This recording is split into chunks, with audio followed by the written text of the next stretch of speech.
নমস্কার বন্ধুরা, মাই টেস্টি কিচেনের নতুন আরও একটি পর্বে সকলকে স্বাগত জানাই।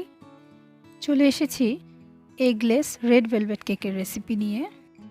তো চলুন শুরু করছি রেসিপিটি। প্রথমেই দিয়ে দেব 3/4 কাপ গুঁড়ো করে রাখা চিনি। এই চিনিটি আমি বাড়িতেই গুঁড়ো করে নিয়েছি। আর দেব 3/4 কাপ দই, আর একটি হুইস্কের সাহায্যে ভালো করে মিশিয়ে নেব।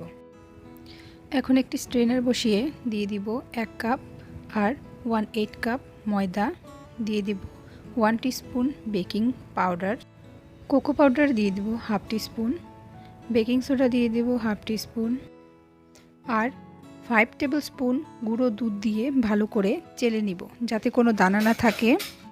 পুরো উপকরণগুলো চালা হয়ে গেছে। এখন আমি একটি হ্যান্ড হুইস্কের সাহায্যে ভালো করে মিশিয়ে নেব। এখন রুম টেম্পারেচারে থাকা দুধ দিয়ে দেব 3/4 কাপ আর ভালো করে মিশিয়ে নেব যাতে কোনো দানা না থাকে। আমার মিক্সড করা হয়ে গেছে। এখন আমি ভ্যানিলা এসেন্স দিয়ে দিব 1 টিস্পুন আর 3-4 ফোঁটা রেড ফুড কালার দিয়ে ভালো করে ব্যাটারটাকে আমি তৈরি করে নেব। আমার ব্যাটারটা তৈরি হয়ে গেছে। এখন কেক টিনটিকে রেডি করে নিচ্ছি। এর জন্য 7 ইঞ্চের একটি হার্ট শেপ কেক টিন নিয়ে নিলাম। কয়েক ফোঁটা তেল দিয়ে ভালো করে গ্রিস করে নিচ্ছি আর একটি কাগজ বিছিয়ে দিচ্ছি। এখন কেকের ব্যাটারটা কেক টিনে ঢেলে দিব।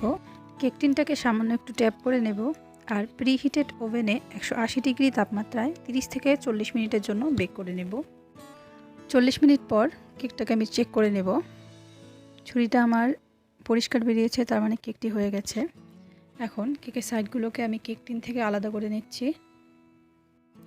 কেক টিন থেকে কেকটাকে বের করে নেব আর কেকের নিচের কাগজটাকে আমি ফেলে দেব।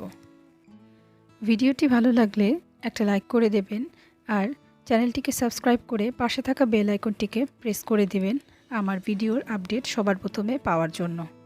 দেখুন বন্ধুরা, কেকটা কতটা সফট হয়েছে। এখন আমি কেকের উপরের অংশটা কেটে নিব। এই শক্ত অংশটা দিয়ে কিন্তু আমরা রেড ভেলভেট ক্রাম্বস বানিয়ে নেব। এখন আমি কেকটাকে 2 ভাগে ভাগ করে নেব। দেখুন বন্ধুরা, কেকের ভিতরটা কিন্তু খুব সুন্দর হয়েছে।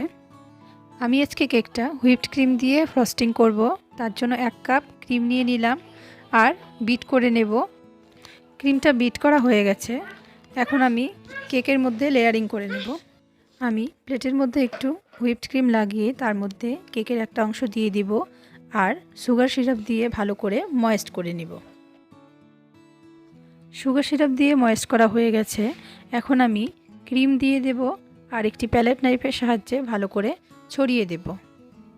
আমার কেকটা লেয়ার করা হয়ে গেছে। এখন দ্বিতীয় অংশটা দিয়ে দেব আর একই রকম করে সুগার সিরাপ দিয়ে ময়েস্ট করে ক্রিম লাগিয়ে নেব আর প্যালেট নাইফের সাহায্যে কেকের সাইডগুলো আর উপরটা ভালো করে সমান করে নেব। কেকটা আমার সমান করা হয়ে গেছে।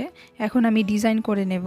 তার জন্য হুইপড ক্রিমের সঙ্গে লাল রং মিশিয়ে একটি পাইপিং ব্যাগে ভরে নেব আর পাইপিং ব্যাগের মাথাটা ছোট করে কেটে আমি একটি ডিজাইন করে নেব আর একটি স্টার নোজেলের সাহায্যে কেকের মাঝখানে ও চারপাশে আমি গোলাপ এঁকে নেব। বন্ধুরা, আপনারা আপনাদের পছন্দ মতো যে কোনো ডিজাইন করে নেবেন।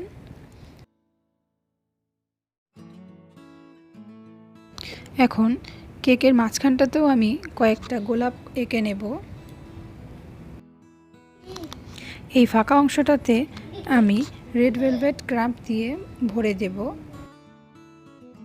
এখন কেকের বর্ডারগুলোতেও আমি একটু রেড ভেলভেট ক্রাম্ব লাগিয়ে দেব। একটি প্যালেট নাইফের সাহায্যে সমান করে নেব। এখন কেকের এই পাশটাতে আমি কয়েকটা গোলাপ ফুল এঁকে নিচ্ছি। এখন কেকের উপরে আমি গোল্ডেন আর হোয়াইট কালারের বিভিন্ন রকমের সুগার বল দিয়ে আমি কেকটাকে সাজিয়ে নেব। দেখা হচ্ছে পরবর্তী ভিডিওতে। সবাই সুস্থ থাকো। টাটা।